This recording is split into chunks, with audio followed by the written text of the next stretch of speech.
Está no ar mais um programa Humanamente aqui na Band News FM, parceria da rádio com o Instituto de Psiquiatria do Hospital das Clínicas da USP, comigo, Ivan Brandão, com ele, sempre ele, doutor Daniel Barros. E aí, doutor? Sempre batendo um papo aqui, conversando. Hoje vamos falar sobre conversa, hein? Conversas mediadas, conversas direcionadas, conversas com propósito. Vamos ver aonde que vai levar essa nossa conversa. Para onde a nossa conversa vai. Está conosco a doutora Fernanda Calista, ela é psicóloga, pesquisadora do Instituto PAR.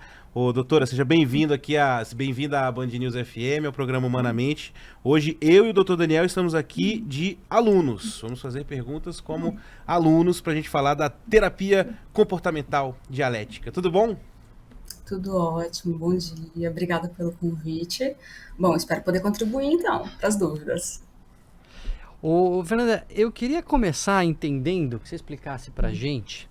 A gente tem falado no Humanamente um pouco sobre terapias, sobre formas de lidar, formas de tratar das pessoas. E uma coisa que, um padrão que vem surgindo, essa ideia de terapias de terceira onda, que às vezes se fala, né, a terceira fase das terapias, que vem depois das terapias comportamentais. Eu queria que, para a gente começar a falar da terapia comportamental dialética, que vai ser o tema do nosso encontro hoje, antes que você desse o panorama, onde ela entra, que história é essa de terceira onda, que onda que a gente pega, como é que funciona essas fases do tratamento psicoterápico? Perfeito. Essa pergunta é muito importante para a gente contextualizar mesmo, né, dentro da evolução dos modelos terapêuticos.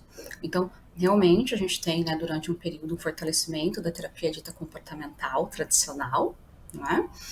E com o andamento, né, nós temos uma aproximação dos processos mais relacionados às terapias contextuais como um todo, inclusive das terapias ditas cognitivas, né? Então, nós temos alguns modelos terapêuticos que começam a se desenvolver, que nós chamamos de terapia, né, de terceira onda. Então, por exemplo, a ACT, né, de aceitação e compromisso, né, a gente tem o desenvolvimento da terapia da FAP, e a gente tem o desenvolvimento da DBT também como um exemplo de terapias que se enquadram, né, nessa geração de terapia de terceira onda, que tem a base, né, da terapia comportamental, mas com elementos fortes da terapia contextual e com vários elementos também relacionados a essa compreensão cognitiva relacionada ao comportamento humano. Já dá para fazer uma playlist do Humanamente sobre essas terapias, viu, Ivan? Porque a gente falou da terapia contextual, a gente falou de outras terapias comportamentais, terapias cognitivas, terapias baseadas em evidências, né? A gente conversou bastante. Sim. E a DBT, né? DBT é da sigla em inglês, né? Terapia dialética comportamental, em inglês a gente chama de DBT. E eu queria que você explicasse um pouco, então, Fernanda, o que é essa terapia dialética? Dialética, a gente sempre pensa em diálogo, né? A gente pensa em síntese, antítese, tese. Tem alguma coisa a ver com isso? Como é que é? Perfeito. Tem tudo a ver com isso, né? Vamos lá, vou falar um pouquinho da história da DBT e explicar, né, como que a dialética se insere nisso, né, trazendo um pouco, né, como as emoções funcionam, de que forma que as emoções funcionam. Então, quando a gente olha para a história da terapia comportamental dialética, né, todo mundo que for pesquisar, os potenciais pacientes, né, terapeutas que se interessam, vão entrar em contato com a história da Marsha Linehan, que foi a criadora. E é muito interessante porque ela desenvolve esse modelo terapêutico muito baseada nas intervenções que ela, né, foi exposta ao longo da vida dela. Então, ela foi uma paciente, inclusive, de internação, com muita desregulação emocional, com autolesivos, com ideação. E, na época, ela foi exposta a diferentes modelos terapêuticos, tanto modelos, né, psicanalíticos, de intervenção, que eram extremamente vigentes, e também modelos da terapia comportamental tradicional, né, que foi isso que nós chamamos aqui, né, das terapias de segunda onda. Então, uma terapia, né, tradicional comportamental, né?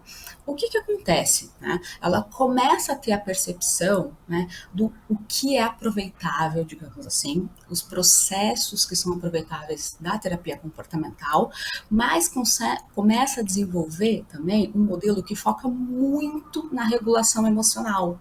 Então, ela busca o que tem de maior evidência para auxiliar, né, essas pessoas que sofrem de desregulação emocional, que sofrem de comportamentos autolesivos, de ideação, de comportamentos impulsivos. Ela busca o que já foi produzido, tem uma síntese em relação a todo, né, essa produção, essa vasta produção, e desenvolve o modelo da terapia comportamental dialética. Então, ela tem esse histórico de ter sido, né, internada, ter passado por diferentes internações, mas saindo da internação, ela faz toda uma formação enquanto terapeuta, enquanto psicóloga, enquanto pesquisadora, isso lá na década de 80 em diante, e desenvolve esse modelo terapêutico.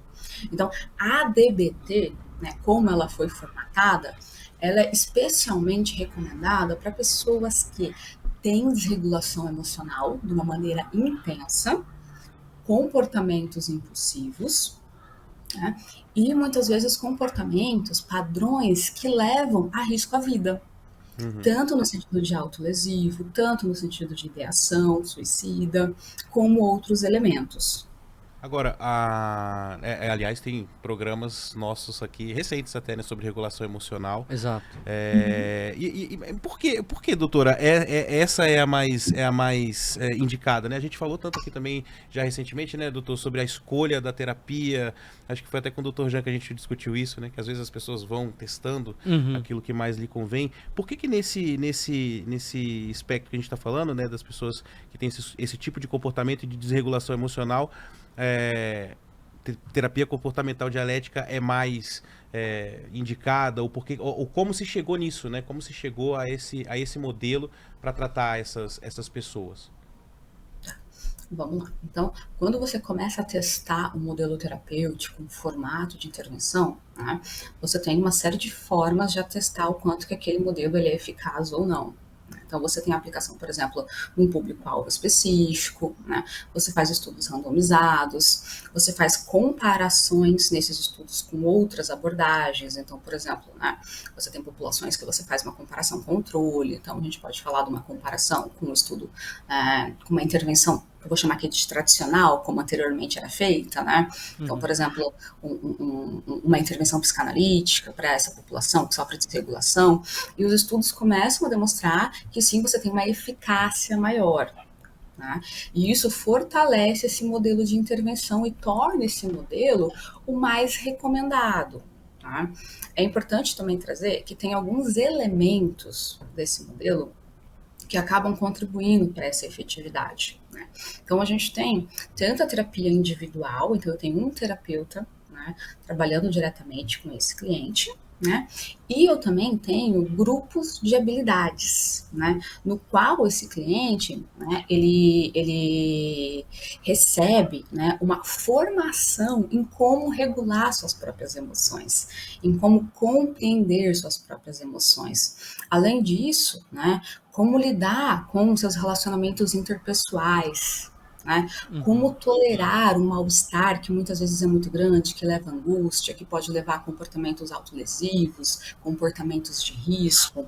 Então, acaba sendo um modelo muito formatado para essas necessidades clínicas muito específicas. Então, esse pacote vamos dizer, quase que um treinamento de soft skills, né? De habilidades emocionais, ele faz parte da terapia. A terapia dialética comportamental, se estou entendendo, me corrija se eu estiver errado, Fernanda, ela não se resume, não pode resumir ao encontro terapêutico o paciente e o terapeuta, mas ela precisa incluir esse treinamento de habilidades. Perfeito. É o que a gente chama de uma DBT padrão, né, standard, né, que as pessoas podem encontrar, né, na literatura, é esse formato no qual, né, a pessoa que recebe a intervenção tem o seu terapeuta individual, passa por um treino de habilidades, né, então a gente tem livros específicos, é passo a passo, como identificar as suas emoções, como manejar as suas emoções, como lidar com seus relacionamentos, e esse treino muitas vezes dura de 6 meses a 1 ano, esse treino específico de soft skills, né? Mas a terapia individual tem um acompanhamento maior e auxilia, né, a pessoa a colocar em prática, né, tudo aquilo que ela aprende. A gente chama de generalizar essas habilidades. Além disso, a gente também tem um formato de um acompanhamento que pode ser feito por telefone em situações de necessidade. Então, por exemplo, antes da pessoa ter um padrão impulsivo, antes da pessoa entrar em comportamento de risco, ela aprende a analisar quais são os sinais que levam ela a se engajar em tudo isso, e ela pode ter esse auxílio do terapeuta para entender em qual soft skill, né, em qual habilidade ela pode se engajar, como manejar aquela emoção que é tão intensa. Mas ficar tanto tempo assim não gera um certo esgotamento, né, também, porque eu fico pensando sempre, eu sempre faço essa pergunta, né, quando a gente já traz os terapeutas aqui, doutor, que é assim, mas e a sua cabeça? Fica como, né, porque você está ajudando aí geralmente a gente está falando de casos muito, muito complexos, delicados aqui, né, e imagino que deva ter também, né, doutora, um certo esgotamento nesse sentido de quem aplica, né, a terapeuta, o tratamento. Isso a gente tá falando de um paciente, às vezes. Você tem lá uma carteira de pacientes, de segunda a sexta você tá atendendo esses telefonemas. Precisa de uma equipe, né? Acho que não você não entra numa dessas sozinho, né, Fernanda?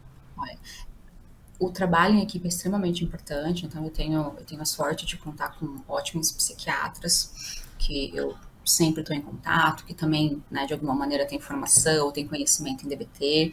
Muitos, né, dos casos que eu acompanho, inclusive, tem, né, auxiliar terapêutico, muitas vezes em situações de necessidade. Mas um ponto que também faz parte da DBT, que eu não mencionei anteriormente, que é extremamente importante, o terapeuta ele também precisa de cuidado nesses casos. Tá? Ele precisa entender os seus limites, então ele precisa especificar quantos casos, né, ele tem uma capacidade mesmo, né, de saúde mental de acompanhar. Nem todos os casos estarão ao mesmo tempo num grau de intensidade, de necessidade de acompanhamento. Tá? Acho que é importante trazer isso.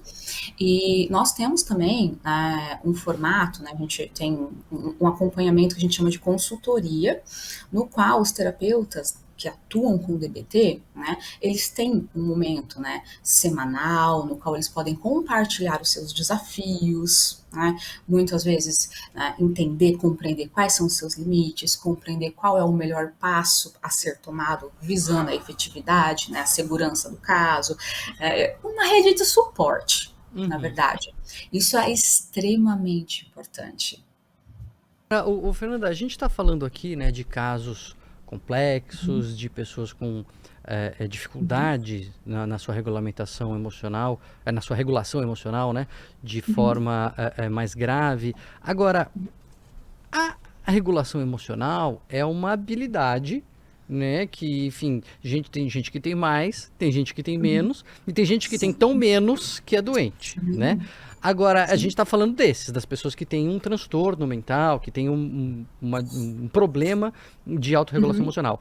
Agora, a DBT é só para esse tipo de paciente mesmo, que adoeceu pela falta de regulação emocional, ou ela também ajuda a qualquer pessoa a desenvolver melhor a sua regulação emocional, a se tornar mais serena, a lidar melhor com as adversidades, ou, entendeu? Assim, ela é um remédio para quem está doente, ou ela é uma habilidade que também as pessoas podem se beneficiar? Ótima pergunta. Vamos lá. Da maneira com que ela foi desenvolvida, dessa maneira mais intensiva, né, como vocês mesmos mencionaram, né, olha, é um modelo intensivo de intervenção. Então, a recomendação é realmente, até por conta da intensidade, né, o quão intensiva essa terapia é, por uma questão, né, de tempo gasto em relação, né, ao modelo terapêutico. Então, a recomendação que seja para casos no qual a desregulação emocional realmente esteja intensa, no qual nós identificamos essa necessidade terapêutica maior. Tá? Mas o treino de habilidade, as habilidades específicas, que são ensinadas, sim, elas são extremamente válidas, né, para uma série de casos. Inclusive, né, eu gosto de falar que nós temos muitas vezes nós somos quase analfabetos em relação às nossas emoções. Então, o modelo, né, de treino de habilidades, especialmente, é interessante que tem um modelo feito para adolescentes. Então, a minha intervenção hoje em dia é muito voltada para adolescentes, né, que nem sempre fecham um diagnóstico específico, mas já apresentam uma desregulação emocional, né? Então, quando a gente olha para essa população, né, infância, adolescência, que precisa tanto compreender como lidar com as próprias emoções, esses elementos do treino de habilidade podem ser desenvolvidos de uma maneira mais flexível, né, de uma maneira menos intensiva, mas com muita efetividade. Então, o modelo padrão, standard, completo, aqui que eu vou chamar, ele é recomendado para casos intensificados de necessidade clínica.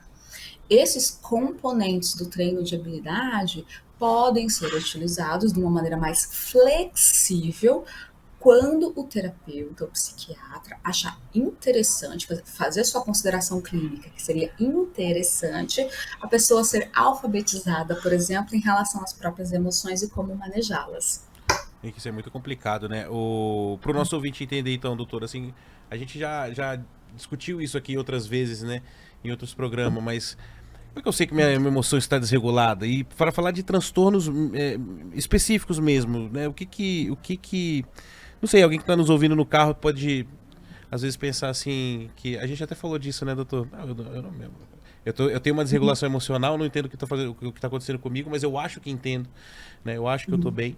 E eu estava lendo aqui algumas questões específicas, né? Transtornos alimentares, que a gente já falou aqui também, pessoas que têm depressão, e você falou do trabalho em equipe com os psiquiatras, e aí eu jogo essa bola pro doutor Daniel também, né?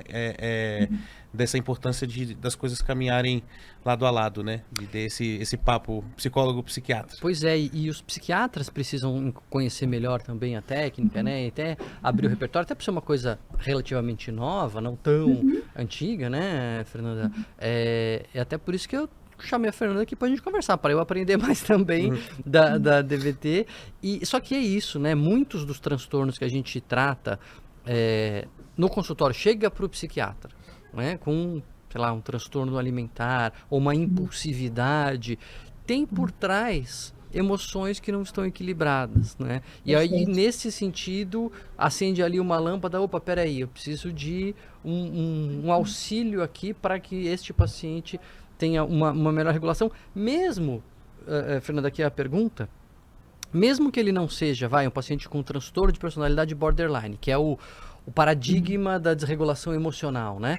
Mas que seja um paciente que talvez não precise dessa coisa tão intensiva, mas é alguém que está exagerando na bebida, impulsivamente, que está lidando mal com suas emoções.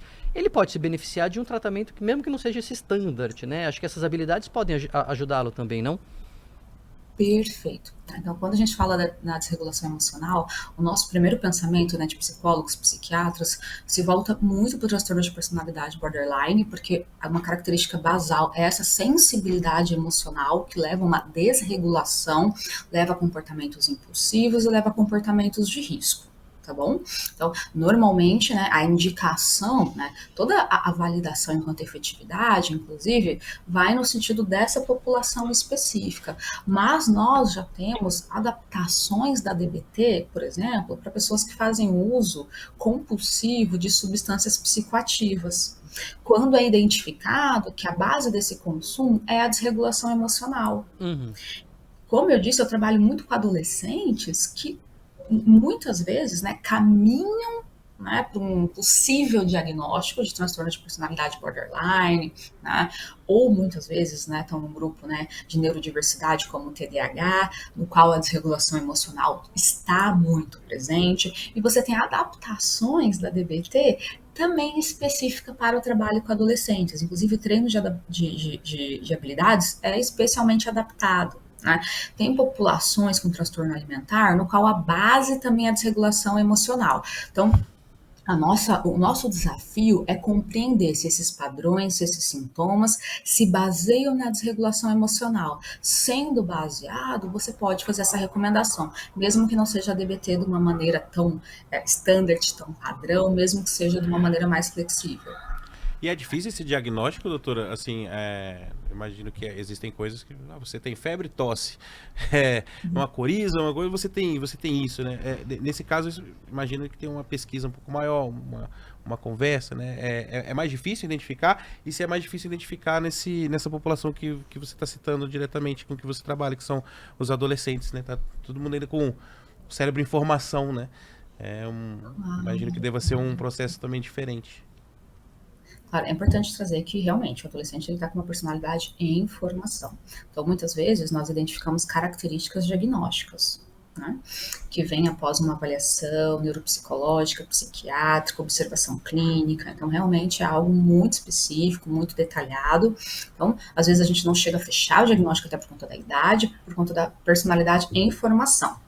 O que eu posso trazer para vocês pela minha experiência clínica, que infelizmente é muito comum, agora falando de adultos, que muitas vezes passam, né, por profissionais que identificam, né, por exemplo, a depressão, que identifica o consumo de substância, né, mas que não conseguem colocar todos esses elementos de uma maneira agrupada para você conseguir ter o diagnóstico, por exemplo, de transtorno de personalidade borderline. Depois de anos, você chega a esse diagnóstico. E muitas vezes, depois de muitas internações, depois de episódios, né, de ideação, tá? Depois de muitos comportamentos autolesivos. Tá? Então, infelizmente, é muito comum que as pessoas passem por muitos tipos de intervenção e, inclusive, por muitos diagnósticos, até ser possível você compreender aquele quadro clínico de uma maneira mais ampla. Agora, eu vou lançar aqui um desafio, hein, Fernanda? Olha só o desafio da Band News FM. Porque o ouvinte está aqui, está sintonizado, né? Se atualizando, aprendendo aqui com Humanamente. E ele pensa assim, cara, mas pera um pouquinho. Eu já fui adolescente, ou eu tenho um filho adolescente, ou eu tenho um sobrinho adolescente. E, cara, todo adolescente é meio desregulado emocionalmente, né? Faz parte do amadurecimento, esses altos e baixos da emoção, né? Quando... Obviamente a gente não vai transformar isso numa patologia, então não dá para dizer que todo adolescente é doente, que precisa de tratamento, mas talvez pais e adolescentes se beneficiassem de alguns conhecimentos, algumas técnicas, algumas dicas de autorregulação emocional, sem necessariamente precisar fazer terapia. Tô dizendo assim, ele nem tem indicação de terapia, ele não precisa marcar consulta, mas os pais e os próprios adolescentes poderiam ter algumas dicas. Temos algumas dicas, Fernanda, para essa nossa população? Vamos lá. Trazendo o seu ponto, realmente, gente, o cérebro do adolescente, do jovem adulto, né, ele está em formação, então é comum que a pessoa ela tenha, né, episódios de desregulação emocional, tenha, né, emoções mais intensas. Então, isso é algo extremamente válido, isso acontece. Eu percebi que eu não respondi a tua pergunta sobre a dialética, né? Como que a dialética funciona dentro da DBT, por que esse nome é tão importante? E isso se relaciona com as dicas que eu darei, né? Por isso que eu retomei. Né? Então, quando a gente olha para famílias de adolescentes que muitas vezes apresentam uma desregulação emocional, nós percebemos que tem um caminho do não aceite a sua emoção. Você não pode ficar triste. Você não pode sentir raiva. Né? Ou quando sente raiva, é feio sentir raiva. Né? Quando a gente trabalha com DBT, nós entendemos que as emoções, elas existem, agradáveis ou desagradáveis, elas existem. Então, as emoções, elas precisam ser aceitas enquanto um elemento basal da nossa vida. Né? Elas existem. Né? Então, não significa que eu vou agir de acordo com as minhas emoções. Então, eu tenho que ter a aceitação que essas emoções existem, ao mesmo tempo eu tenho que compreender que eu preciso manejar o que de alguma maneira afeta as minhas emoções. Né? Então, eu tenho aqui uma dialética entre aceitação, mas a necessidade de mudança. Então, vou dar um exemplo para vocês. Muitas vezes a gente identifica que, né, para um adolescente, o uso exagerado de telas, né, pode ter um efeito muito grande no seu modo de sentir. seja na raiva, seja na irritabilidade, nós percebemos com muita frequência, né? Então, é preciso entender, aceitar que é algo difícil dele lidar com, que é algo que existe, que ele se sente daquela maneira, né? E quando a gente olha para a mudança, o que pode ser feito, né? Então a gente pode pensar no monitoramento, a gente pode pensar, por exemplo, no processo de reduzir aos poucos o tempo de tela, né? De enriquecer a vida desse adolescente para que ele se engaje em outros elementos, né? E isso vale para todas as emoções. Então, muitas vezes, o adolescente, ele sente, né, uma tristeza com o fato da vida dele, da vidinha dele, né, conflitos na escola, ele não foi tão bem numa prova quanto ele esperava, né, ele vem a tristeza, a angústia, e os pais, obviamente, né, não por querer, acabam invalidando aquele sentir. Por que você está sentindo isso? Mas só por conta disso você está triste? Então tem uma invalidação. Então, a nossa recomendação é sempre que tenha a validação daquela emoção, né, para ele entender que o sentir é algo normal. Conforme você aceita a sua emoção, ela inclusive, ela pode se tornar menos intensa. A partir dessa validação, desse acolhimento, o que nós podemos fazer para essa situação ser menos sofredora? Uhum. E daí trabalhar em resolução de problemas. Então esse adolescente, ele tem que sentir que ele tem uma porta aberta para falar sobre as próprias emoções, ser validado em relação a isso, e a partir desse acolhimento, dessa validação, aí sim pensar em possíveis manejos, em possíveis soluções. Mais uma para nossa turma aqui do Humanamente, do Menos Telas, né, doutor? Menos Essa é uma telas. bandeira que a gente levanta aqui no Humanamente, que é muito difícil, né? Mas é aquela... É uma bandeira muito importante. É uma ótima bandeira. E a gente tá aqui nas telinhas também ao mesmo tempo. Mas cai sempre nessa história do quão difícil é para os pais também. Isso tem mudado, você acha? No sentido de os pais estão... Não sei como eu vou falar isso, mas os pais estão mais novos, né? São de outra geração já... E hoje se aceita mais, se entende mais o que se passa, né, com a nossa cabeça, coisa que imagino que meu pai não sabia e que o pai do meu pai também não sabia. Nessa toada, doutora, você acha que a gente tá caminhando para um entendimento maior dessas emoções, de como lidar com elas e com as emoções dos nossos filhos, ou pelos seus pacientes e pelos seus grupos de trabalho, você acha que a gente ainda está um pouco longe, um pouco afastado dessa, não sei, dessa amálgama, né, entre entender o que se passa e saber como agir, né? Claro que nós temos desafios, né, entre gerações, né?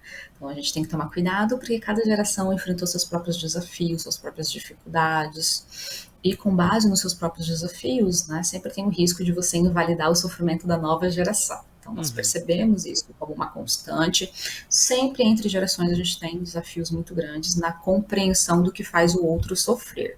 Ao mesmo tempo, a minha percepção é que a busca por terapia, a busca por conteúdo de saúde mental é algo cada vez mais normalizado, naturalizado e muitas vezes até desejável. Né? Então, a gente, né, muitas vezes vem de uma geração no qual as pessoas elas se sentiam um pouco desconfortáveis ao dizer que fazia acompanhamento terapêutico, psiquiátrico. Então, esse tabu tem se tornado cada vez menor. A busca por informação tem se tornado cada vez maior ao mesmo tempo. Então, eu vejo que os pais, eles se preocupam diretamente com conteúdos de saúde mental. E isso me deixa especialmente esperançosa quando nós pensamos numa mudança, numa alfabetização em relação à própria saúde mental. Então, ao meu ver, é um movimento muito positivo. O próprio conceito de autorregulação emocional é muito interessante, que você vê ele começando a ganhar capilaridade, entrar na sociedade, né? Como vários conceitos acadêmicos que vêm, que são desenvolvidos na academia e vão fazendo sentido e vão ganhando corpo e a sociedade vai absorvendo aquilo. Eu acho que essa ideia de que as nossas emoções precisam ser aceitas e a gente, uma vez que aceita, a gente consegue regular. Eu acho que as pessoas têm percebido isso mais, né? Depois que em 2020 eu lancei o livro O Lado Bom do Lado Ruim, que falava justamente sobre a aceitação das emoções negativas, como elas são importantes. O livro teve muita aceitação e eu comecei a ver outros livros que também falavam disso, não que eu tenha influenciado, várias pessoas estão pensando sobre o tema. Então acho que eu concordo com a Fernanda, viu? A gente caminha por uma direção interessante. Vamos ver. Que é bom, né, de se entender. Agora, ela falou rapidinho ali que é buscar informação, aí que nesse caso, né, doutor, é o uso da tela consciente que a gente defende aqui também, né? Tem muita coisa ruim, mas tem muita coisa boa também espalhada por aí. Para finalizar, eu tenho uma dúvida que eu tô desde o começo, desde quando a pauta chegou aqui para mim, não sei se tem muito a ver com a história ou se tem a ver, mas como a gente falou de pessoas que estão ali em situação autolesivas e você citou o treinamento, né, que elas passam, e a situação dos psicólogos que entram nessa história, falou do contato telefônico, veio na minha cabeça o CVV. Existe algum tipo não sei, de tese ou de conceitos que você pode absorver da terapia comportamental dialética para ajudar essas pessoas? Porque o doutor fala muito aqui no programa, né? Muitas vezes a gente vai ter um problema e a gente não vai ter um psicólogo. A gente não vai ter um psiquiatra, a gente não vai ter alguém. E que é bom ter alguém, né? Ter alguém é importante.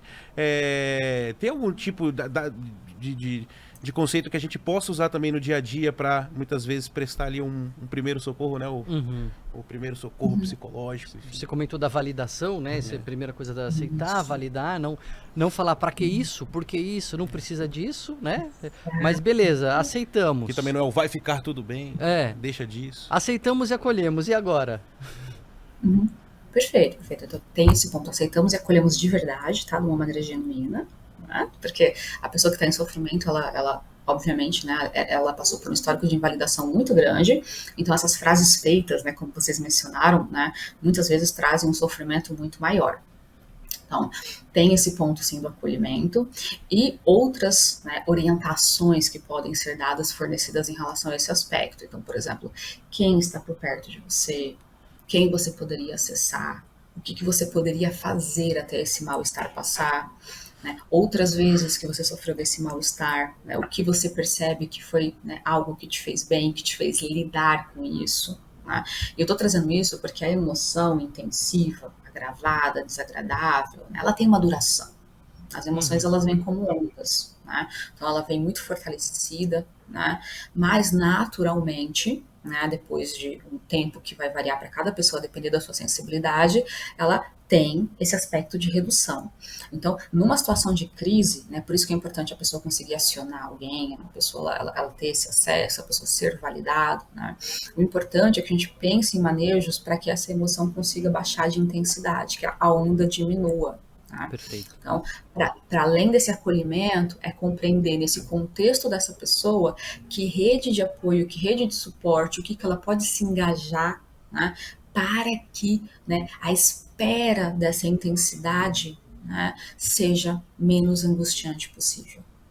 Muitas vezes os nossos tratamentos são isso, Ivan. São formas de esperar o tempo passar com menos sofrimento, né? E com menos agravamento. Porque é o tempo que vai tratar. Muita coisa é o tempo que vai tratar. A nossa ajuda é ajudar a pessoa a esperar esse tempo passar. E é isso, né? As ondas emocionais são assim mesmo. Complicado, né? A gente é um bicho complicado. Por isso que estamos aqui, né, Ivan? Por isso que estamos aqui prestando esse serviço. Ponto final no Humanamente desse final de semana. A gente recebeu aqui a doutora Fernanda Calisto, falamos um pouquinho sobre terapia comportamental dialética. Doutora, obrigado, viu, por ajudar a gente aqui na Band News FM. Portas sempre abertas aqui também, pra gente discutir um pouquinho mais sobre isso. Obrigada a vocês pelo bate-papo, pelo acolhimento na forma como as perguntas foram conduzidas.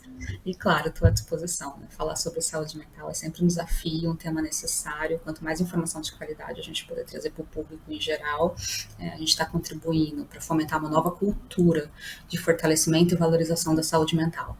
É isso aí. Valeu, Fernanda. Obrigado. Valeu. Humanamente é uma parceria da Band News FM com o Instituto de Psiquiatria do Hospital das Clínicas da USP. Estamos aqui todos os finais de semana. Eu, Ivan Brandão e o doutor Daniel Barros. Mas agora é só semana que vem, doutor. Dialeticamente esperaremos. É isso. Tchau.